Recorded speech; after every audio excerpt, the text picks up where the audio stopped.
ಲಿಂಗಾಯತರು ನೋಡ್ಲೇಬೇಕಾದಂತಹ ಸುದ್ದಿ. ಲಿಂಗಾಯತರೇ ನಿಮ್ಮ ಜನಸಂಖ್ಯೆ ಕಮ್ಮಿ ಆಗಿದ್ಯಾಕೆ?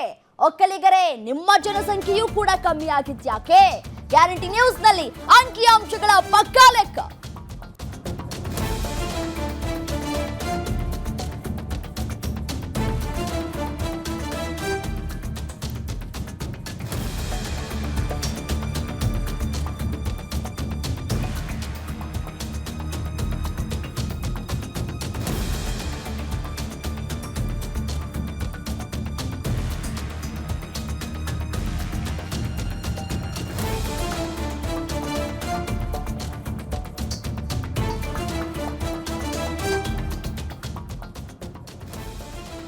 ಇದು ಒಕ್ಕಲಿಗರು ಲಿಂಗಾಯತರು ನೋಡ್ಲೇಬೇಕಾದಂತಹ ಸುದ್ದಿ. ಲಿಂಗಾಯತರೇ ನಿಮ್ಮ ಜನಸಂಖ್ಯೆ ಕಮ್ಮಿ ಆಗಿದ್ಯಾಕೆ? ಹಾಗಾದ್ರೆ ಒಕ್ಕಲಿಗರೇ ನಿಮ್ಮ ಜನಸಂಖ್ಯೆ ಕೂಡ ಕಮ್ಮಿ ಆಗಿದ್ಯಾಕೆ? ಗ್ಯಾರಂಟಿ ನ್ಯೂಸ್ ನಲ್ಲಿ ಅಂಕಿ ಅಂಶಗಳ ಪಕ್ಕಾ ಲೆಕ್ಕ ವರದಿ ಕೊಟ್ಟಿದ್ದಾರೆ ಜಯಪ್ರಕಾಶ್ ಹೆಗ್ಡೆ. ಸ್ಫೋಟಕ ಸಂದರ್ಶನದಲ್ಲಿ ಒಂದೊಂದು ಮಾಹಿತಿಯನ್ನ ಕೂಡ ಎಳೆ ಎಳೆಯಾಗಿ ಬಿಚ್ಚಿಟ್ಟಿದ್ದಾರೆ. ಲಿಂಗಾಯತರು ಒಕ್ಕಲಿಗರು ಮಿಸ್ ಆಗಿದ್ದು ಯಾವ ರೀತಿಯಾಗಿ ಅನ್ನೋದರ ಕುರಿತು ಗ್ಯಾರಂಟಿ ನ್ಯೂಸ್ ಜೊತೆ ಮಾತನಾಡಿದ್ದಾರೆ ಜಯಪ್ರಕಾಶ್ ಹೆಗ್ಡೆಯವರು.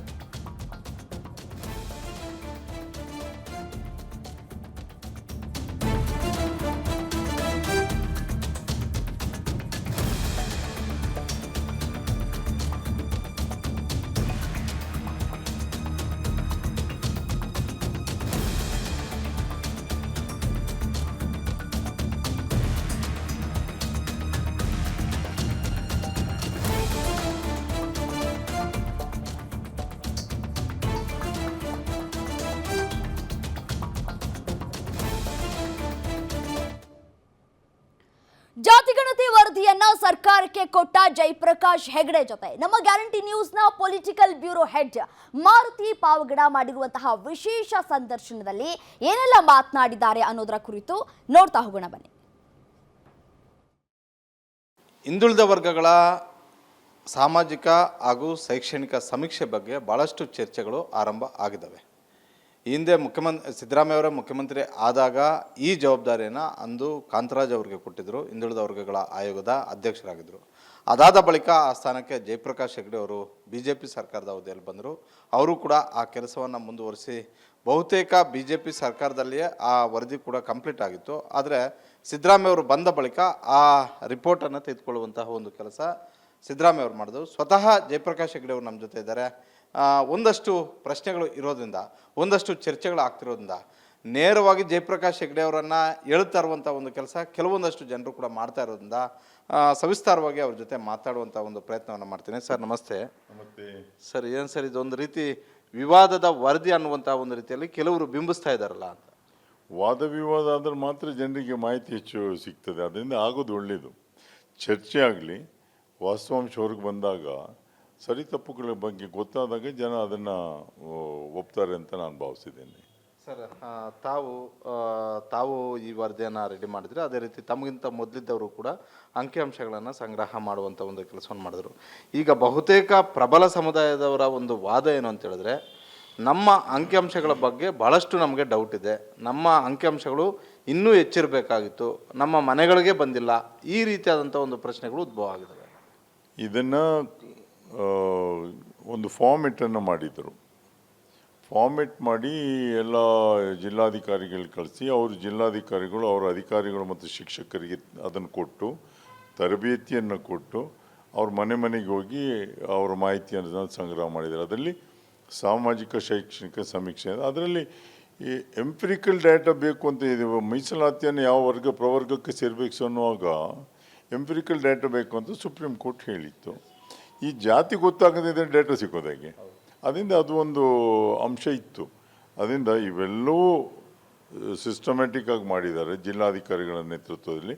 ಅದು ಸಂಗ್ರಹ ಮಾಡಿದ ಮೇಲೆ ಭಾರತ್ ಎಲೆಕ್ಟ್ರಾನಿಕ್ಸ್ನವರು ಕಂಪ್ಯೂಟರ್ಗೆ ಅಪ್ಲೋಡ್ ಮಾಡಿಬಿಟ್ಟು ಅವ್ರ ಹತ್ರ ಪಾಸ್ವರ್ಡ್ ಇರುವಂಥದ್ದು, ಬೇರೆ ಯಾರ ಹತ್ರ ಇಲ್ಲ. ಅದು ನಮಗೆ ವರದಿಯನ್ನು ಬರೆಯುವಾಗಲೂ ಅವರ ಸಹಾಯ ತಗೊಳ್ಬೇಕಾಯ್ತು, ಬಟ್ ನೇರವಾಗಿ ನಮಗೆ ಅದನ್ನು ಓಪನ್ ಮಾಡಲಿಕ್ಕೆ ಆಗಲಿಲ್ಲ.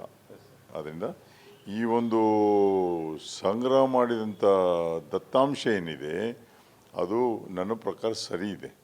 ಕೆಲವು ನ್ಯೂನತೆಗಳು ಇಲ್ಲ ಅಂತ ಇರ್ಬೋದು, ಇಲ್ಲದೆ ಇರ್ಬೋದು, ಅದು ಹೇಳಲಿಕ್ಕಾಗೋದಿಲ್ಲ. ಯಾಕಂದರೆ ಕೆಲವು ಮನೆಗೆ ಹೋದಾಗ ಆ ಮನೆಯವರು ಬೀಗ ಹಾಕಿರ್ಬೋದು, 2 ಸಲ ಹೋಗಿ ಬೀಗ ಹಾಕಿ ಅದರ ದತ್ತಾಂಶ ಸಿಕ್ಕಿರಲಿಕ್ಕಿಲ್ಲ. ಕೆಲವು ಮನೆಯಲ್ಲಿ ಅವರ ಮಕ್ಕಳು ಬೇರೆ ರಾಜ್ಯದಲ್ಲಿ ಕೆಲಸಕ್ಕೆ ಹೋಗಿರ್ಬೋದು, ಅದನ್ನು ಕೊಟ್ಟಿರಲಿಕ್ಕಿಲ್ಲ. ಅವ್ರ ಮನೆಯಲ್ಲಿ ಯಾರಿದ್ದಾರೆ ಅವ್ರದ್ದು ಮಾತ್ರ ಕೊಟ್ಟಿರ್ಬೋದು. ಮತ್ತು ಕೆಲವೊಂದು ಜಾತಿಗಳಲ್ಲಿ ಸರ್ಟಿಫಿಕೇಟಿಗೋಸ್ಕರ ಈ 2A ಸರ್ಟಿಫಿಕೇಟ್ ಬೇಕು ಅಂತ ಅವ್ರ ಮನಸ್ಸಿನಲ್ಲಿರ್ತದೆ. ಅವರು ಈಗ ಉದಾಹರಣೆ ಕೊಡ್ತೇನೆ, ಲಿಂಗಾಯತ ಗಾಣಿಗ, ಲಿಂಗಾಯತ ಸಾದರ, ಲಿಂಗಾಯತ ಬಣಜಿಗ, ಅಲ್ಲಿ ಎಲ್ಲ ಲಿಂಗಾಯತರಲ್ಲಿ ಹಿಂದೂ ಜಾತಿಗೆ ಒಂದು ಟ್ಯಾಗ್ ಇರುವಂಥದ್ದು. ಅವರು ಲಿಂಗಾಯತ ಅಂತ ಬರೀದೇ ಇದ್ದರೆ ಅವ್ರು ಕೊಟ್ಟದನ್ನೇ ಇವ್ರು ಬರ್ಕೊಂಬಂದಿರ್ತಾರೆ. ಅವ್ರು ಹೇಳದೇ ಇದ್ರೆ ಇವ್ರ ಪಾಪ ಅವರಿಗೆ ಬರಲಿಕ್ಕೆ ಸಾಧ್ಯ ಆಗೋದಿಲ್ಲ. ಹೇಳಿದ್ದನ್ನು ದಾಖಲೆ ಎಲ್ಲ ದಾಖಲಿಸ್ಕೊಂಡು ಬಂದಂತ ಕೊಟ್ಟಂಥದ್ದು. ಸ್ವಲ್ಪ ಆ ವ್ಯತ್ಯಾಸಗಳು ಇರ್ಬೋದು. ಕೆಲವೊಮ್ಮೆ ಇವರಿಗೆ ಕೆಲವು ಅನುಮಾನಗಳೇನಿತ್ತು, ಒಂದು ಜಾತಿ ಉಪಜಾತಿಗಳನ್ನು ಬೇರೆ ಬೇರೆ ಮಾಡೋದಿಲ್ಲ. ನಾವು ಬಹಳ ಜಾಗರೂಕತೆಯಿಂದ ಎಲ್ಲೆಲ್ಲಿ ಬೇರೆ ಕಡೆ ಸೇರಿಕೊಂಡಿದ್ದನ್ನು ಒಂದು ಕಡೆಯಲ್ಲಿ ತಂದು ಎಲ್ಲ ಜಾತಿಯ ಕೆಳಗಡೆ ಉಪಜಾತಿಗಳನ್ನು ತಂದಿದ್ದೀವಿ ಬಿಟ್ಟರೆ ಒಂದು ತಪ್ಪಿಲ್ಲ. ಒಟ್ಟಾರೆ ಸಂಗ್ರಹವನ್ನು ಮಾಡಿ ನಾವು ವರದಿಯನ್ನು ಬರೆದಿರೋಂಥ. ಅದರಿಂದ ಈ ಸಣ್ಣ ಪುಟ್ಟ ಸಮಸ್ಯೆಗಳು. ಆದರೆ ಈ ಸರ್ವೆ ಮಾಡಿದ್ರಲ್ಲ, ಸರ್ವೆ ಮಾಡಿ 3 ತಿಂಗಳ ಕಾಲ ಅವಕಾಶವನ್ನು ಕೊಟ್ಟರು. ಎಕ್ಸ್ಟೆಂಡ್ ಮಾಡ್ತಾನೆ ಬಂದರು. ಯಾರ್ದಾದರೂ ತಪ್ಪಿ ಹೋಗಿದ್ದರೆ ಬಂದು ಇಲ್ಲಿ ಅಧಿಕಾರಿಗಳ ಹತ್ರ ಕೊಟ್ಟು ಅದನ್ನು ಸರಿಪಡಿಸಲಿಕ್ಕೆ ಅವಕಾಶ ಇದೆ ಅಂತ 3 ಸಲ ಎಕ್ಸ್ಟೆಂಡ್ ಮಾಡಿದ ಮೇಲೆ ಇದನ್ನು ಅಪ್ಲೋಡ್ ಮಾಡಿರೋವಂಥದ್ದು. ಅದ್ರ ಮುಂಚೆ ಮಾಡಲಿಲ್ಲ. ಈಗಲೂ ನಾನು ಹೇಳುವಂಥದ್ದು, ಈಗ ಕ್ಯಾಬಿನೆಟ್ ತೀರ್ಮಾನ ಒಂದು ವೇಳೆ ಅವರು ಆಕ್ಸೆಪ್ಟ್ ಮಾಡ್ತು ಅಂತ ಅದರ ನಂತರವೂ ಅವಕಾಶ ಇದೆ ಅದನ್ನು ಸರಿಪಡಿಸಲಿಕ್ಕೆ. ಅವರು ಪ್ರತಿಯೊಂದು ಫಾರ್ಮು ಇನ್ನೂ ಜಿಲ್ಲಾಧಿಕಾರಿಗಳ ಕಚೇರಿಯಲ್ಲಿ ಇದೆ. ಅಲ್ಲಿ ಹೋಗಿ ಚೆಕ್ ಮಾಡಿ ಅವರು ಸೇರಿಸದೇ ಇದ್ದರೆ ಸೇರಿಸ್ಲಿಕ್ಕೆ ಅವಕಾಶ ಇದೆ. ಸ್ವಲ್ಪ ವ್ಯತ್ಯಾಸ ಇರಬಹುದು, ಬಿಟ್ಟರೆ ಭಾಳಷ್ಟು ವ್ಯತ್ಯಾಸ ಇರಲಿಕ್ಕೆ ಸಾಧ್ಯ ಇಲ್ಲ. ಯಾಕೆ ಗೊತ್ತಂಡ, ಈಗ 2011 ದತ್ತಾಂಶ ಏನಿದೆ, 6,11,00,000 ಕರ್ನಾಟಕದ ಜನಸಂಖ್ಯೆ. ಇದರಲ್ಲಿ 2015 ಇವರು ಸರ್ವೆ ಮಾಡಿದಾಗ ಸಿಕ್ಕಿದ್ದು 5,98,00,000. 11. ಆದರೆ ನಾವು 11ಕ್ಕೂ 15ಕ್ಕೂ ಇನ್ನೊಂದು ಸ್ವಲ್ಪ ಆ್ಯಡ್ ಮಾಡಿ 6,30,00,000 ಅಂತ ಇಟ್ಕೊಳ್ಳಿ. 2011 6,11,00,000 ಇದ್ದರೆ 2015 6,30,00,000 ಅಂತ ಇಟ್ಕೊಂಡ್ರು. ಡಿಫರೆನ್ಸ್ ಒಂದು 30,00,000 ಮಾತ್ರ ಇರ್ತದೆ. ಅದು ಬೆಂಗಳೂರಿನಲ್ಲಿ ಅಪಾರ್ಟ್ಮೆಂಟ್ನಲ್ಲಿ ಅಲ್ಲಿ ಹೋಗುವಾಗ ಅವರು ಒಳಗಡೆ ಬಿಟ್ಕೊಳ್ದಿದ್ರೆ ಅದು ಬರೋದೇ ಇಲ್ಲ. ಇವೆಲ್ಲವನ್ನು ಪರಿಗಣಿಸಿ ಇದನ್ನು ಒಂದು ವೇಳೆ ಎಕ್ಸೆಪ್ಟ್ ಮಾಡಿದರೂ ಸಹ ಕಾನೂನಿನಲ್ಲಿ ಅವಕಾಶ ಇದೆ. ಅದನ್ನು ಪುನಃ ಪರಿಶೀಲನೆ ಮಾಡಿ ಸರಿಪಡಿಸ್ಕೊಂಡು ಹೋಗ್ಲಿಕ್ಕೆ ಅವಕಾಶ ಇದೆ. ಅದೇನು ತೊಂದರೆ ಆಗೋದಿಲ್ಲ ಅಂತ ನನ್ನ ಅಭಿಪ್ರಾಯ. ಸರ್ ನೀವು ತಾವು ಹೇಳ್ತಾ ಇದ್ದೀರಾ, ಈಗ ಒಂದು ವೇಳೆ ಕೈ ಬಿಟ್ಟಿದ್ರು ಕೂಡ ಅದನ್ನು ಮತ್ತೆ ಸೇರ್ಪಡೆ ಮಾಡ್ಕೊಳ್ಳೋಕೆ ಅದು ಅವಕಾಶ ಇದೆ ಅಂತ. ಬರೀ ಜನಸಂಖ್ಯೆಯ ಬಗ್ಗೆ ಅವ್ರ ಚರ್ಚೆ ಇದ್ದರೆ ಪ್ರಾಯಶಃ ಅದನ್ನು ಪುನಃ ಹೋಗಿ ಚೆಕ್ ಮಾಡಿ ಸೇರಿಸ್ಕೊಳ್ಳಿಕ್ಕೆ ಅವಕಾಶ ಇದೆ. ಸರ್, ಎಲ್ಲರಿಗೂ ಮೂಲಭೂತವಾಗಿ ರೈಸ್ ಆಗ್ತಿರೋ ಪ್ರಶ್ನೆ ಏನಂತ ಹೇಳಿದ್ರೆ, ಇದು ಸಾಮಾಜಿಕ ಮತ್ತು ಶೈಕ್ಷಣಿಕ ಸಮೀಕ್ಷೆ ಅಷ್ಟೇ ಇಲ್ಲ ಅಂತ ಹೇಳಿದ್ರೆ ಕೆಲವೊಂದಷ್ಟು ಜನ ಇದನ್ನು ಜಾತಿಗಣತಿ ಅಂತ ಬಿಂಬಿಸ್ತಾ ಇದ್ದಾರಲ್ಲ ಅನ್ನುವಂತಹ ಒಂದು ಅನುಮಾನಗಳು ಉಟ್ಕೊಂಡು. ಈಗ ನಮ್ಮ ಕೈಪಿಡಿ ಏನು ಮಾಡಿದ್ದೇವೆ ಅದು ಕಾನೂನು ತಿದ್ದುಪಡಿ ಮಾಡಿರುವಂಥದ್ದು ಸಾಮಾಜಿಕ ಮತ್ತು ಶೈಕ್ಷಣಿಕ ಸಮೀಕ್ಷೆ ಅಂತ. ಅದರಲ್ಲಿ ನಮಗೆ ಇಂಪರಿಕಲ್ ಡೇಟಾ ಬೇಕಾದಾಗ ಒಂದು ಜಾತಿಯನ್ನು ಕೇಳಬೇಕಾಗ್ತದೆ.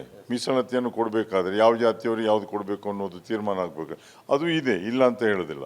ಆದರೆ ಇದನ್ನು ಬರೇ ಜಾತಿ ಗಣತಿ ಮಾಡೋದಾದರೆ ಕೇಂದ್ರ ಸರ್ಕಾರ ಮಾಡೋದು, ರಾಜ್ಯ ಸರ್ಕಾರ ಅಲ್ಲ. ರಾಜ್ಯ ಸರ್ಕಾರಕ್ಕೆ ಅಧಿಕಾರ ಇಲ್ಲ. ಇವೆಲ್ಲ 54 ಕ್ವೆಶ್ಚನೇರ್ಸ್ ಇದೆ. ಅದರಲ್ಲಿ 54 ಕ್ವೆಶ್ಚನೇರ್ಸ್ನಲ್ಲಿ ಅವರ ಮನೆಯ ಸಾಮಾಜಿಕ ಸ್ಥಿತಿಗತಿ, ಮನೆ ಯಾವ ರೀತಿ ಇದೆ, ಅಲ್ಲಿ ಕರೆಂಟ್ ಇದೆಯಾ ಇಲ್ವಾ, ಅವರು ಹುಲ್ಲು ಮನೆಯಲ್ಲಿದ್ದಾರಾ, ಹಂಚಿನ ಮನೆಯಲ್ಲಿದ್ದಾರಾ, ಕಾಂಕ್ರೀಟ್ ಮನೆಯಲ್ಲಿದ್ದಾರಾ, ಅವ್ರ ಮನೆಯಲ್ಲಿ ಯಾರ್ಯಾರು ಯಾವ್ಯಾವ ಉದ್ಯೋಗದಲ್ಲಿ, ಕೃಷಿಕರ ಉದ್ಯೋಗದಲ್ಲಿದ್ದಾರಾ, ಉದ್ಯೋಗದಲ್ಲಿದ್ದಾರೆ ಯಾವ ಉದ್ಯೋಗದಲ್ಲಿದ್ದಾರೆ, ವ್ಯವಹಾರ ಮಾಡ್ತಾರೆ, ಬಿಸ್ನೆಸ್ ಮಾಡ್ತಾರೆ, ಇವೆಲ್ಲವೂ ಬಂದಿದೆ.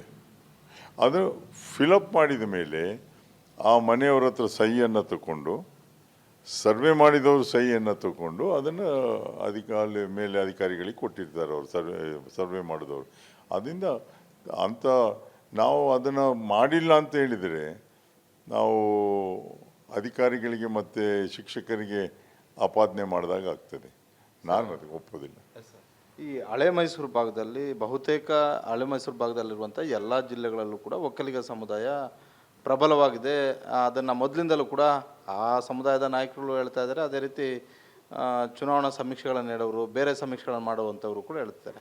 ಆದರೆ ಇದರಲ್ಲಿ ಕೊಟ್ಟಿರುವಂತಹ ಅಂಕಿಅಂಶಗಳು ನಾವು ನಂಬೋದಕ್ಕೆ ಸಾಧ್ಯವಿಲ್ಲ ಅನ್ನುವಂಥ ಒಂದು ಅಭಿಪ್ರಾಯಗಳನ್ನು ಆ ಸಮುದಾಯದ ನಾಯಕರುಗಳು ಹೇಳ್ತಿದ್ದಾರೆ. ಅದರಲ್ಲೂ ಮೊರಸ ಒಕ್ಕಲಿಗರು ಅಂತ ಏನು ಒಂದು ಕ್ಯಾಟಗಿರಿ ಬರುತ್ತೆ, ಅದರಲ್ಲಿ ಕೇವಲ 3,000 ಜನ ಇದ್ದಾರೆ ಅಂತ. ಇದು ಎಲ್ಲಿ ಏನಾದರೂ ಎಡವಟ್ಟಾಗಿದೆಯಾ, ಇಲ್ಲ ಇರುವಂತಹ ಅಂಕಿಅಂಶಗಳಷ್ಟ ಅಂತ?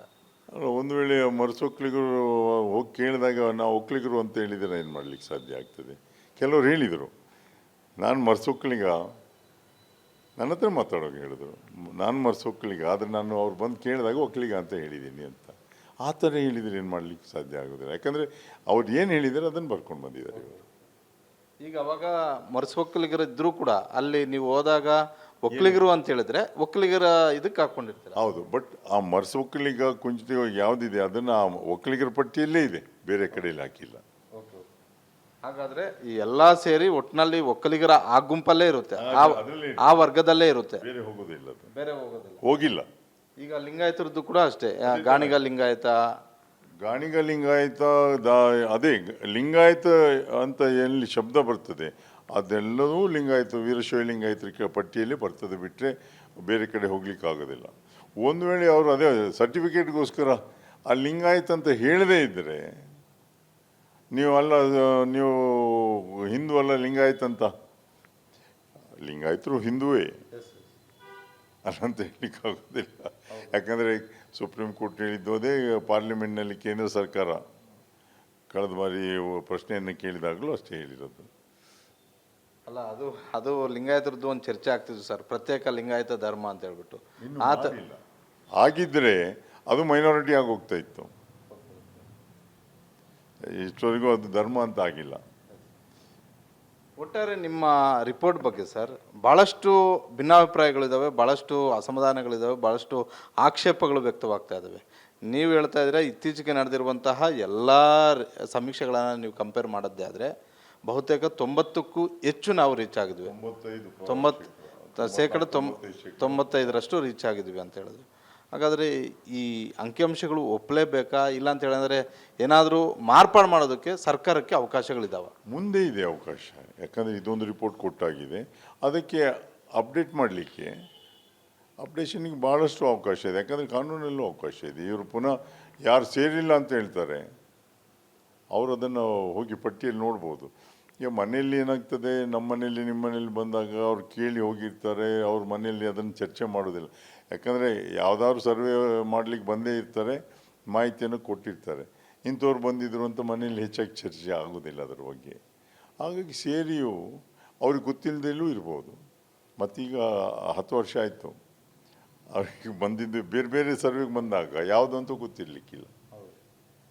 ಸರ್, ಇದನ್ನು ನಾವು ಇದರಲ್ಲಿ ಸೇರ್ಕೊಂಡಿಲ್ಲ ಅಂತ ಹೇಳಿದ್ರೆ ಹೆಂಗೆ ಅವರು ಪರಿಶೀಲನೆ ಮಾಡಬೇಕು, ಎಲ್ಲೋಗಿ ಅವರು ಅದನ್ನು ಸರಿಪಡಿಸ್ಕೋಬೇಕು? ಪ್ರತಿಯೊಂದು ಜಿಲ್ಲಾಧಿಕಾರಿಗಳ ಕಚೇರಿಯಲ್ಲಿ ಹೋದರೆ ಅವರ ಭಾಗದ್ದು ಯಾವ ವಾರ್ಡ್ನಲ್ಲಿ ಇರ್ತದೆ ಏನು ಅಂತ ಗೊತ್ತಾಗ್ತದೆ, ಅಲ್ಲಿ ಹೋಗಿ ಪರಿಶೀಲನೆ ಮಾಡ್ಬೋದು.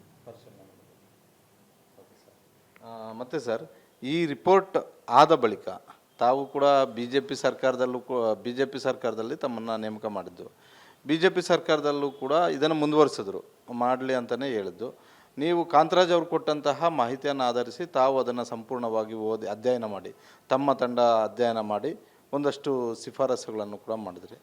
ಶಿಫಾರಸುಗಳಲ್ಲೂ ಕೂಡ ಒಂದಷ್ಟು ಭಿನ್ನಾಭಿಪ್ರಾಯಗಳು ಕೇಳಿಬರ್ತಾ ಇದ್ದಾವೆ. ಈ ಬಗ್ಗೆ ಅದನ್ನು ಚೆಕ್ ಮಾಡ್ಬೋದು ಅವರು. ನಾವೇನು ಅಲ್ಲಿ ಶಿಫಾರಸು ಏನಂದರೆ ಅವರು ಇದು ಮಾಡಿದಾರಲ್ಲ, ದತ್ತಾಂಶ ಎಲ್ಲ ತಗೊಂಡು ಅಲ್ಲ, ಅದಕ್ಕೆ ಒಂದು ಎಕ್ಸ್ಪರ್ಟ್ ಕಮಿಟಿಯನ್ನು ಮಾಡ್ತೀವಿ ನಾವು. ಎಕ್ಸ್ಪರ್ಟ್ ಕಮಿಟಿಯವರು ಅದರಲ್ಲಿ ಸಾಮಾಜಿಕ ಮತ್ತು ಶೈಕ್ಷಣಿಕ ಆರ್ಥಿಕ ಪರಿಸ್ಥಿತಿಗೆಲ್ಲ ಇದು ಒಂದು ವೆಯ್ಟೇಜನ್ನು ಅವರು ಕೊಟ್ಟದ್ದು, ಇಂಡಿಕೇಟರ್ಸ್ ಕೊಟ್ಟು ವೆಯ್ಟೇಜ್ ಕೊಟ್ಟಿದ್ದಾರೆ. ಅವರು ಕೊಟ್ಟು ಅದರ ಆಧಾರದ ಮೇಲೆ ನಾವು ಎಲ್ಲ ಕಮಿಷನ್ನವರು ಕೂತ್ಕೊಂಡು ಟೋಟಲ್ ಮಾಡಿ ಯಾವುದಕ್ಕೆ ಸೇರಿಸ್ಬೇಕು ಅನ್ನೋದ್ರ ಬಗ್ಗೆ ಚರ್ಚೆ ಮಾಡಿ ಸೇರಿಸಿದ್ದು.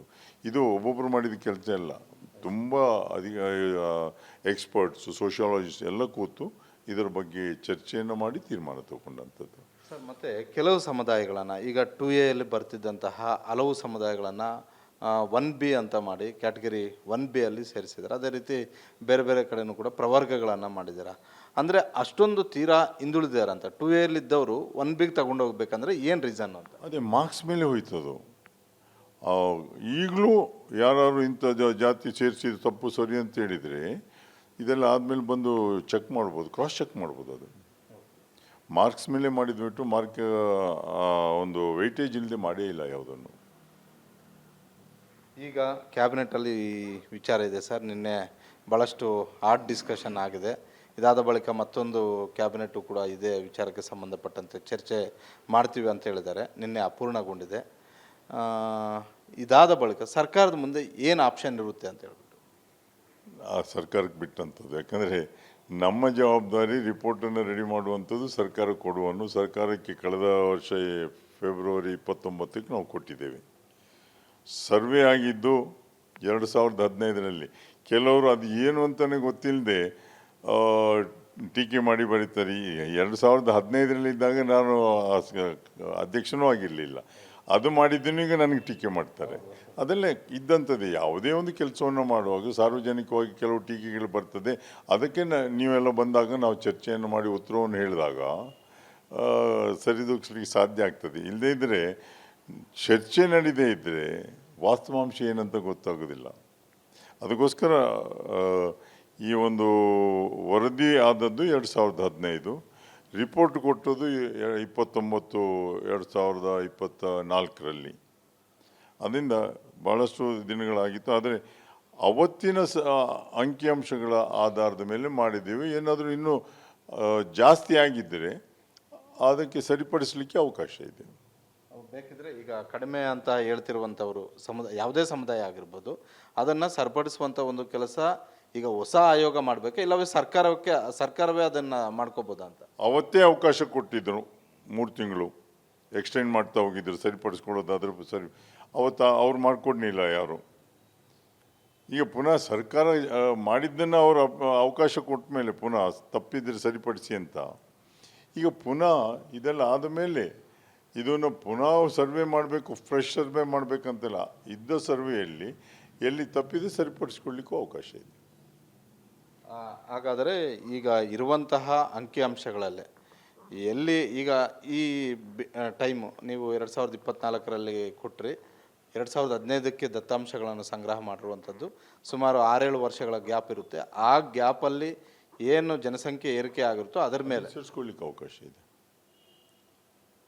ಹಾಗಾದರೆ ಆ ಅಂಕಿಅಂಶಗಳನ್ನು ಸೇರಿಸ್ಕೊಂಡು ಇದನ್ನು ಜಾಸ್ತಿ ಮಾಡಿ ಸರಿಪಡಿಸ್ಕೊಳ್ಳಿಕ್ಕೆ ಅವಕಾಶ ಇದೆ. ಸರ್, ನಿಮ್ಮ ಪ್ರಕಾರ ಸರ್, ಈಗ ಪ್ರಬಲವಾಗಿ ಕೇಳಿಬರ್ತಾ ಇರುವಂಥದ್ದು ಒಂದು, ಎಲ್ಲ ಸಮುದಾಯಗಳು ಕೂಡ ಅಂಕಿಅಂಶಗಳು ನಮ್ಮದು ಕಡಿಮೆ ಕಡಿಮೆ ಕಡಿಮೆ ಅಂತಾರೆ. ಒಂದು ಕಡೆ ಪ್ರಬಲ ಸಮುದಾಯದವರು ಹೇಳ್ತಾರೆ, ಒಕ್ಕಲಿಗರು ನಮ್ಮ ಕಡಿಮೆ ಅಂತಾರೆ, ಲಿಂಗಾಯತರು ಕಡಿಮೆ ಅಂತಾರೆ. ಕೆಲವರು ಈ ವರದಿ ಒಪ್ಪೋರು ಕೂಡ ನಮ್ಮದು ಅಂಕಿ ಸಂಖ್ಯೆಗಳು ಮಾತ್ರ ಅಷ್ಟು ಕಡಿಮೆ ಇಲ್ಲ ಅಂತೇಳಿ. ಯಾರೂ ಅವರವರ ಸಮುದಾಯದವರೆಗೆ ಸರ್ವೇನೇ ಮಾಡಿಲ್ಲ. ಮಾಡಿದರೆ ಅಷ್ಟು ತೊಂದರೆ ಆಗ್ತಾ ಇರಲಿಲ್ಲ ಅಂತ ಕಾಣ್ತೀವಿ. ಅಷ್ಟು ಮಾಡಲಿಕ್ಕೂ ಸಾಧ್ಯ ಕಷ್ಟ. ಅದು ಒಂದು ಸಮುದಾಯದವರು ಮಾಡಿದ್ದಾರೆ. ನಮ್ಮ ಹತ್ರ ತಂದು ಹಳ್ಳಿಕಾರರು, ಅವರು ಎಷ್ಟು ಜನ ಇದ್ದಾರೆ ಅಂತ ಒಂದು ಸರ್ವೆ ಮಾಡಿ ಬುಕ್ಲೆಟನ್ನೇ ಕೊಟ್ಟಿದ್ದರು. ಅದು ಬಿಟ್ಟರೆ ಬೇರೆ ಯಾರು ನಮ್ಮ ಸಂಖ್ಯೆ ಎಷ್ಟು ಅಂತ ಅವರು ಸರ್ವೆ ಮಾಡಿ ಕೊಟ್ಟಿಲ್ಲ. ಅಂದಾಜಿನಲ್ಲಿ ಹೇಳಿದ್ದಾರೆ ಎಲ್ಲರೂ. ಅಂದಾಜಿನಲ್ಲಿ ಹೇಳಿದಂಥದ್ದು ಅಷ್ಟು ಜನ ಇಲ್ಲೇ ಇದ್ದಾರಾ ಹೊರಗೆ. ಈಗ ನನಗೆ ಕೇಳಿದರು ಬಂಟು ಸಮಾಜದವರು ಕೆಲವು ಫೋನ್ ಮಾಡಿ ಇಷ್ಟೇ ಇರೋದಾ ಅಂತ ಕೇಳಿದರು. ನಾನು ಹೇಳಿದೆ ರಾಜ್ಯದಲ್ಲಿ ಇದ್ದದ್ದು ಇಷ್ಟು. ಯಾಕಂದರೆ ಹೆಚ್ಚಿನವರು ಮುಂಬೈಗೆ ಹೋಗಿದ್ದಾರೆ, ಗಲ್ಫಿಗೆ ಹೋಗಿದ್ದಾರೆ, ಅಮೆರಿಕದಲ್ಲಿದ್ದಾರೆ, ಎಲ್ಲ ಕಡೆಯಲ್ಲಿ ಬಂಟು ಸಂಘ ಇದೆ ಈಗ. ಮತ್ತು ಕೆಲವರು ನಾಡವ ಅಂತ ಬರೆದಿಸಿದ್ದಾರೆ. ಮೊನ್ನೆ ಒಬ್ಬರು ಬಂದಿದ್ದರು ನನ್ನ ಕಚೇರಿಗೆ ಬ್ರಹ್ಮಾವರದಲ್ಲಿ. ನಾನು ಇದ್ರ ಬಗ್ಗೆ ಅವ್ರು ಚರ್ಚೆ ಮಾಡ್ತಾ ಇದ್ದಾಗ ಹೇಳಿದೆ, ಕೆಲವರು ನಾಡುವಂಥ ಸರ್ಟಿಫಿಕೇಟು ತೊಗೊಂಡಿದ್ದಾರೆ. ಹೌದು, ನಂದು ನಾಡುವಂಥ ಇದೆ ಅಂತ ಅಧ್ಯಕ್ಷರು ಹೇಳಿದರು. ಸಂಘದ ಅಧ್ಯಕ್ಷರೇ ನಂದು ನಾಡುವಂಥ. ಅದರ ಹೆಸರಿರೋದೇ ಬಂಟರ ಯಾನೇ ನಾಡವರ ಸಂಘ ಅಂತ. ಬಂಟರದ್ದೇ ಬೇರೆ ಇದೆ, ನಾಡವರದ್ದೇ ಬೇರೆ ಇದೆ ಸಂಖ್ಯೆ ಅದರಲ್ಲಿ. ಸರ್, ಈ ಹಳ್ಳಿಕಾರ ಸಮುದಾಯ ಯಾವ ವರ್ಗಕ್ಕೆ ಬರುತ್ತೆ ಅವರು ಅವರೇ ಪ್ರತ್ಯೇಕವಾಗಿ ಸರ್ವೆ ಮಾಡಿಸಿರೋದು ಅದು ಅಂತ. ಅವರಷ್ಟು ಈಗ ಕೆ ಎಂ ನಾಗರಾಜ್ ಅದನ್ನು ಮಾಡಿಸಿದ್ದಾರೆ. ಅವರು ಒಕ್ಕಲಿಗರ ಪಟ್ಟಿಯಲ್ಲೇ ಇದ್ದಾರೆ. ಅವರು ಮನವಿಯನ್ನು ಕೊಟ್ಟಿದ್ದಾರೆ, ನಮ್ಮನ್ನು ಪ್ರತ್ಯೇಕ ಎಸ್ ಟಿಗೆ ಸೇರಿಸಿ. ನಮ್ಗೆ ಬರೋದಿಲ್ಲ ಅದು ಎಸ್ ಟಿಗೆ ಸೇರಿಸಲಿಕ್ಕೆ. ಅದನ್ನು SC/ST ಕಮಿಷನ್ ಬೇರಿದೆ. ಅವರು ಅದನ್ನು ರೆಕಮೆಂಡ್ ಮಾಡಿ ರಾಜ್ಯ ಸರ್ಕಾರಕ್ಕೆ ಯಾವುದೇ ಆದರೂ ಸಹ SC/ST ಕಮಿಷನ್ಗೆ ಕೊಟ್ಟು ಅವರು ಸರ್ಕಾರ ಕೊಟ್ಟು ಸರ್ಕಾರ ಕೇಂದ್ರ ಕಳಿಸ. ಅದಕ್ಕೆ ಅಲ್ಟಿಮೇಟ್ಲಿ ರಾಜ್ಯಪಾಲರ ಅಂಕಿತ ಆಗಬೇಕಾಗ್ತದೆ. ರಾಜ್ಯ ಸರ್ಕಾರ ಮಾಡಲಿಕ್ಕೆ ಬರೋದಿಲ್ಲ ಅದನ್ನು. ಕೆಲ ಸಮುದಾಯದವರು ಸರ್, ನಾವು ಸಂಘಗಳಿಂದ ಸರ್ವೆ ಮಾಡಿಸಿದ್ವಿ, ಅಂದರೆ ಪ್ರತಿ ತಾಲೂಕಲ್ಲೂ ಕೂಡ ನಮ್ಮ ಸಂಘಗಳು ಇರೋದ್ರಿಂದ, ನಮ್ಮ ಸಮುದಾಯದ ಸಂಘಗಳು ಇರೋದ್ರಿಂದ ನಮಗೆ ಇಂತಿಷ್ಟು ಜನಸಂಖ್ಯೆ ನಮ್ಮ ರಾಜ್ಯದಲ್ಲಿ ನಮ್ದು ಇದೆ ಅಂತ ಅವ್ರದ್ದೊಂದು ವಾದ. ಅದು ನೋಡ್ಬೋದಲ್ಲ, ಕ್ರಾಸ್ ಚೆಕ್ ಮಾಡ್ಬೋದು. ಅವ್ರ ಹತ್ರ ಪಟ್ಟಿ ಇದೆ, ಸರ್ವೆ ಮಾಡಿದ ರಿಪೋರ್ಟ್ ಇದ್ದರೆ ಈಗಲೂ ಕ್ರಾಸ್ ಚೆಕ್ ಮಾಡ್ಬೋದಲ್ಲ. ಅದು ಯಾವ ರೀತಿಯಾಗಿ ತಾಳೆ ಆಗೋದಿಲ್ಲ ಅಂತ ನಿಮ್ಮ ಅಂಕಿಅಂಶಗಳಿಗೂ ಅವರ ಅಂಕಿಅಂಶಗಳಿಗೂ ಏನಾದರೂ ಬೇರೆ ಸಮಸ್ಯೆಗಳೇ? ಅಲ್ಲ, ಇದು ಮನೆ ಮನೆಗೆ ಹೋಗಿ ಭೇಟಿಯನ್ನು ಕೊಟ್ಟು ಕಲೆಕ್ಟ್ ಮಾಡಿರೋದು ದತ್ತಾಂಶ. ಅವರು ಅಂದಾಜಿನಲ್ಲಿ ಹೇಳಿರ್ಬೋದು. ಮತ್ತು ಕೆಲವು ಸಂಘಗಳಲ್ಲಿ ಕೇವಲ ಅವರ ಜನಾಂಗಲ್ಲ, ಬೇರೆಯವ್ರ ಮೆಂಬರ್ ಆದರೂ ತಗೊಳ್ತಾರೆ. ಅಂದರೆ ಬೇರೆ ಸಮುದಾಯದವ್ರನ್ನು ಕೂಡ ಸೇರಿಸ್ಕೊಂಡಿದ್ದಾರೆ. ಈಗ ಬಂಟರ ಸಮುದಾಯದಲ್ಲಿ ಒಕ್ಕಲಿಗರು ಬಂಟರನ್ನು ತಗೊಂಡಿದ್ದಾರೆ. ಈಗ ಮಡಿ ಒಕ್ಕಲಿಗರು ಅಂತ ಇತ್ತು, ಅದು ಇದು ಬಿಟ್ಟು ಹೋಗಿತ್ತು, ಅದು ಒಕ್ಕಲಿಗರು ಸಮುದಾಯಕ್ಕೆ ಬರ್ತೇವೆ ಅಂತ ಹೇಳಿದ್ದಾರೆ. ಹಾಗೆ ಬೇರೆ ಬೇರೆ ಕಡೆಯಲ್ಲಿ ಇರ್ತಾರೆ, ಒಂದುಗೂಡಿಸ್ಬೇಕಷ್ಟೇ. ಒಟ್ಟಾರೆ ಸರ್, ಹಾಗಾದರೆ ಅಂಕಿಅಂಶಗಳಲ್ಲಿ ಯಾವುದೇ ಸಮಸ್ಯೆನೂ ಕೂಡ ಆಗಿಲ್ಲ. ಜೊತೆಗೆ ನಿಮ್ಮ ಸಿದ್ದರಾಮಯ್ಯರ ಮೇಲೆ ಗಂಭೀರವಾದಂಥ ಒಂದು ಆರೋಪ ಮಾಡ್ತಿರೋದು, ಸಿದ್ದರಾಮಯ್ಯವರು ತಮ್ಮ ಸ್ಥಾನವನ್ನು ಇನ್ನಷ್ಟು ಭದ್ರ ಮಾಡಿಸ್ಕೊಳ್ಳೋ ಸಲುವಾಗಿ ಕಾಂತರಾಜು ಮತ್ತು ಜಯಪ್ರಕಾಶ್ ಹೆಗಡೆ ಅವರನ್ನು ಬಳಸ್ಕೊಂಡು ಈ ರಿಪೋರ್ಟನ್ನು ರೆಡಿ ಮಾಡಿದ್ದಾರೆ ಅಂತ ಒಂದು ಆರೋಪ. ಇದರಲ್ಲಿ ಆಯೋಗದ ವರದಿ ಬಗ್ಗೆ ಕೇಳಿದರೆ ನಾನು ರಾಜಕೀಯವಾಗಿ ಉತ್ತರವನ್ನು ಹೇಳಲಿಕ್ಕೆ ಸಾಧ್ಯ ಆಗೋದಿಲ್ಲ. ನಾವೇನೇ ಮಾಡಿದ್ದೇವೆ ಅಂತ ಮಾತ್ರ ಹೇಳ್ಬೋದು ಬಿಟ್ಟರೆ ಅವರ ಸ್ಥಾನವನ್ನು ಉಳಿಸ್ಕೊಳ್ಳಿಕ್ಕೆ ಇನ್ನೊಂದಕ್ಕೆ ಅವರವ್ರು ನೋಡ್ಕೊಳ್ತಾರೆ. ಅದಕ್ಕೆ ನಾವು ಉತ್ತರ ಹೇಳಬೇಕಾಗಿಲ್ಲ. ಒಂದು ಈ ಪ್ರಶ್ನೆಯನ್ನು ಸಿದ್ದರಾಮಯ್ಯನವ್ರ ಹತ್ರ ಕೇಳಿದ್ರೆ ಒಳ್ಳೆಯದು ಕಾಣ್ತದೆ. ತಾವು ಸರ್ಕಾರದ ಯಾವುದೇ ಒತ್ತಡಕ್ಕೂ ಮಣದಿಲ್ವೇನು ಸರ್? ಯಾಕಂದರೆ ಯಡಿಯೂರಪ್ಪ ಅವರಿದ್ದಾಗಿದ್ರಿ, ಬೊಮ್ಮಾಯಿ ಅವರಿದ್ದಾಗಿದ್ರಿ, ಸಿದ್ದರಾಮಯ್ಯ ಅವರಿದ್ದಾಗಲೂ ಕೂಡ ತಾವಿದ್ರಿ. ಖಂಡಿತ ಯಾವ ಒತ್ತಡಕ್ಕೂ ಒಪ್ಪಿಲ್ಲ. ಮತ್ತು ನಾವು ಬರೆಯುವಾಗ ನೀವಾಗ ಹೇಳಿದೆ, ಜಯಪ್ರಕಾಶ್ ನಿಮ್ಮನ್ನು ನೇಮಕ ಮಾಡಿದ್ದು BJP ಗೌರ್ಮೆಂಟ್ ಅಂತ. ಕೊನೆಯವರೆಗೂ ನಂದು ಎಕ್ಸ್ಟೆಂಡ್ ಮಾಡಿದ್ದು ಮಾತ್ರ ಅಲ್ಲ, ಯಾರು ಒಂದು ಯಡಿಯೂರಪ್ಪನವರು ನೇಮಕ ಮಾಡಿದ್ರು ಎಲ್ಲ ಸದಸ್ಯರು ಕೊನೆಯವರೆಗೂ ಇದ್ದರು. ನಾವೆಲ್ಲ ಸೇರಿ ಮಾಡಿದಂಥದ್ದು. ಜಯಪ್ರಕಾಶ್ ಹೆಗ್ಡೆ ಅವರು ಕಾಂಗ್ರೆಸ್ಸಿಗೆ ಹೋದ್ರ ಕಡೆಗೆ ಅದು. ಬಟ್ ರಿಪೋರ್ಟ್ ಕೊಡೋವರೆಗೂ ಹಳೆಯ ಸಮಿತಿ ಏನಿತ್ತು ಅದೇ ಸಮಿತಿ ಇದ್ದು ವರದಿಯನ್ನು ಕೊಟ್ಟಂಥದ್ದು. ಸರ್, ಈ ಸಮಿತಿ ಆಯ್ಕೆ ಆದಾಗ ಕೇವಲ ನಾನು ಜಯಪ್ರಕಾಶ್ ಹೆಗ್ಡೆ ಅವರು ಅಂತ ಹೇಳ್ತಿಲ್ಲ, ಕಾಂತರಾಜ್ ಅವರಿದ್ದಾಗಲೂ ಕೂಡ ಸಮ್ಮಿಶ್ರ ಸರ್ಕಾರ ಇತ್ತು, ಕುಮಾರಸ್ವಾಮಿ ಅವರು ಮುಖ್ಯಮಂತ್ರಿ ಆಗಿದ್ದರು. ಆದರೆ ಇವತ್ತು ಟೀಕೆ ಮಾಡ್ತಿರೋದು ಅದೇ ಕುಮಾರಸ್ವಾಮಿ ಅವರು ಮಾಡ್ತಿದ್ದಾರೆ, ಅದೇ ಬೊಮ್ಮಾಯಿ ಅವರು ಮಾಡ್ತಾ ಇದ್ದಾರೆ, ಅದೇ BJPಯಲ್ಲಿರುವಂಥ ಬಹುತೇಕ ನಾಯಕರುಗಳು ಈ ವರದಿ ಬಗ್ಗೆ ಆಕ್ಷೇಪ ಮತ್ತು ಅಸಮಾಧಾನವನ್ನು ವ್ಯಕ್ತಪಡಿಸ್ತಿದ್ದಾರೆ. ಎಲ್ಲರೂ ಕೂಡ ಆಯೋಗ ಇದ್ದಾಗ, ಯಾಕಂದರೆ ಇದು ಶಾಶ್ವತ ಆಯೋಗ, ಈ ಅಧ್ಯಕ್ಷರು ಯಾರೇ ಇರ್ಬೋದು, ಆದರೆ ಕಾಂತರಾಜ್ ಅವರಿದ್ದಾಗಲೂ ಆಯೋಗ ಶಾಶ್ವತವಾಗಿತ್ತು, ತಾವಿದ್ದಾಗಲೂ ಕೂಡ ಇತ್ತು. ಆದರೆ ಇವತ್ತು ರಾಜಕೀಯವಾಗಿ ಆರೋಪ ಮಾಡ್ತಾ ಇದ್ದಾರೆ. ಇದಕ್ಕೇನಾದರೂ ಕೊನೆಯದಾಗಿ ರಿಯಾಕ್ಟ್ ಮಾಡ್ತಾರೆ? ಇಷ್ಟೇ ಹೇಳ್ತೇನೆ, ಯಾಕಂದರೆ ಕಾಂತರಾಜ್ ಅವರು ಕೊಡಲಿಕ್ಕೆ ಹೋಗಿದ್ದರು, ಆಗ ಸರ್ಕಾರ ಒಪ್ಪಲಿಲ್ಲ ತಗೊಳ್ಳಿಕ್ಕೆ. ಒಂದು ವೇಳೆ ಅವರು ಬರೆದ ರಿಪೋರ್ಟನ್ನು ಅದನ್ನು ತಗೊಂಡು ಅವರು ತಪ್ಪಿದೆ ಅಂತ ರಿಜೆಕ್ಟು ಮಾಡಲಿಕ್ಕೆ ಅವಕಾಶ ಇತ್ತು. ಅದಾದ ನಂತರ ಇನ್ನೊಂದು ಗೌರ್ಮೆಂಟ್ ಬಂದಾಗಲೂ ಸಹ BJP ಗೌರ್ಮೆಂಟ್ ಯಾರು ಮುಖ್ಯಮಂತ್ರಿ ಆಗಿದ್ರು, ಇರ್ರೆಸ್ಪೆಕ್ಟಿವ್ ಆಫ್ ದ ಪಾರ್ಟಿ, ಅದನ್ನು ರಿಜೆಕ್ಟ್ ಮಾಡಲಿಕ್ಕೂ ಅವಕಾಶ ಇತ್ತು. ನನಗೆ ಸಿದ್ದರಾಮಯ್ಯನವರು ಮುಖ್ಯಮಂತ್ರಿ ಆಗಿದ್ದಾಗ ಹಿಂದಿನ ಸರ್ಕಾರ ನೇಮಕ ಮಾಡಿದ್ದರಿಂದ ನಾನೇ ಸೀದಾ ಅವ್ರ ಚೇಂಬರ್ಗೆ ಹೋಗಿ ವಿಶ್ ಮಾಡಿ ಅವರಿಗೆ ನನ್ನ ರಾಜೀನಾಮೆಯನ್ನು ಕೊಡಲಿಕ್ಕೆ ಹೋದೆ. ಕರ್ಟ್ಸಿ ಡಿಮಾಂಡ್ಸ್. ಅವರಿಲ್ಲ, ನೀನು ಮುಂದುವರಿ ಅಂತ, ಕಂಟಿನ್ಯೂ ಆಗುವಂತ ಹೇಳಿದರು. ಇಲ್ಲದೇ ನಾನು ಮಾಡಬೇಕಂತ ಇರಲಿಲ್ಲ, ಅದು ಒಂದು ಕ್ರಮ ಅಂತ ಹೇಳಿ ನಾನು ರಾಜೀನಾಮೆಯನ್ನು ಕೊಡಲಿಕ್ಕೆ ಹೋಗಿದ್ದೆ. ಅವರು ತಗೊಳ್ಳಿಲ್ಲ, ನೀನು ಕಂಟಿನ್ಯೂ ಆಗುವಂತ ಹೇಳಿದರು. ನನ್ನನ್ನು ಮಾತ್ರ ಅಲ್ಲ, BJP ಸರ್ಕಾರದ ನೇಮಕ ಮಾಡಿದ ಎಲ್ಲ ಸದಸ್ಯರನ್ನು ಕಂಟಿನ್ಯೂ ಮಾಡಿದರು ಅವರು. ಯಾಕಂದರೆ ಇಟ್ಸ್ ಎ ಕಮಿಷನ್ ಅಂತ ಎಲ್ಲರೂ ಸೇರಿ ನಾವು ವರದಿಯನ್ನು ಕೊಟ್ಟಂಥದ್ದು. ಕೇವಲ ನಾವು ಒಬ್ಬನೇ ಬರೀಲಿಕ್ಕೆ ಆಗೋದಿಲ್ಲ ಅದನ್ನು. ಇದಿಷ್ಟು ಜಯಪ್ರಕಾಶ್ ಹೆಗ್ಡೆ ಅವರು ಹೇಳ್ತಾ ಇರುವಂತಹ ನೇರವಾದಂತಹ ಒಂದು ಮಾತುಗಳು. ಅಂದರೆ ಈ ಆಯೋಗ ಶಾಶ್ವತ ಹಿಂದುಳಿದ ವರ್ಗಗಳ ಶಾಶ್ವತ ಆಯೋಗ ಏನಿದೆ, ಇದು ಕಾಂತರಾಜ್ ಅವರು ಅಂಕಿಅಂಶಗಳನ್ನು ಸಂಗ್ರಹ ಮಾಡಿರ್ಬೋದು. ತದಬಳಿಕ ನಾನು ಕೂಡ BJP ಸರ್ಕಾರದಲ್ಲಿ, ನಾನು ಸೇರಿದಂತೆ 4 ಸದಸ್ಯರಿದ್ವಿ, ಅವರು ಸಂಪೂರ್ಣವಾಗಿ ವರದಿಯನ್ನು ರೆಡಿ ಮಾಡಿರುವಂಥದ್ದು. ಆದರೆ ಸಿದ್ದರಾಮಯ್ಯ ಅವರು ಯಾವುದೇ ಕಾರಣಕ್ಕೂ, ಅದು ಸಿದ್ದರಾಮಯ್ಯ ಆಗಿರ್ಬೋದು, ಬೇರೆ ಬೇರೆ ಸರ್ಕಾರಗಳು ಬಂದಾಗಲೂ ಕೂಡ ಯಾರೂ ನಮ್ಮ ಮೇಲೆ ಒತ್ತಡವನ್ನು ತಂದಿರಲಿಲ್ಲ. ನಮ್ಮ ಸಮಿತಿ ನೇಮಕ ಮಾಡಿದಂಥವರು ಯಾರೆಲ್ಲ ಮನೆ ಮನೆಗೆ ಹೋಗಿ ಅಂಕಿಅಂಶಗಳನ್ನು ಸಂಗ್ರಹ ಮಾಡಿದ್ರು, ಆ ಅಂಕಿಅಂಶಗಳನ್ನು ಆಧಾರವಾಗಿ ಇಟ್ಕೊಂಡೇ ಈ ರಿಪೋರ್ಟನ್ನು ಕೊಟ್ಟಿರುವಂಥದ್ದು. ಇದು ಯಾವುದೇ ಕಾರಣಕ್ಕೂ ಬೇರೆ ರೀತಿಯಾಗಿ ನಾವು ಯಾರ ಒತ್ತಡಕ್ಕೂ ಕೂಡ ಮಣದಿಲ್ಲ ಅನ್ನುವಂಥ ಒಂದು ಮಾತನ್ನು ಹೇಳ್ತಾ ಇದ್ದಾರೆ. ಕ್ಯಾಮರಾಮನ್ ಪೃಥ್ವಿ ಜೊತೆ ಮಾರುತಿ ಪಾವಗಡ, ಗ್ಯಾರಂಟಿ ನ್ಯೂಸ್, ಬೆಂಗಳೂರು. ಇದಾಗಿತ್ತು ಈ ಹೊತ್ತಿನ ವಿಶೇಷ. ನೋಡ್ತಾ ಇರಿ ಗ್ಯಾರಂಟಿ ನ್ಯೂಸ್, ಸುದ್ದಿ ಖಚಿತ, ನ್ಯಾಯ ನಿಶ್ಚಿತ.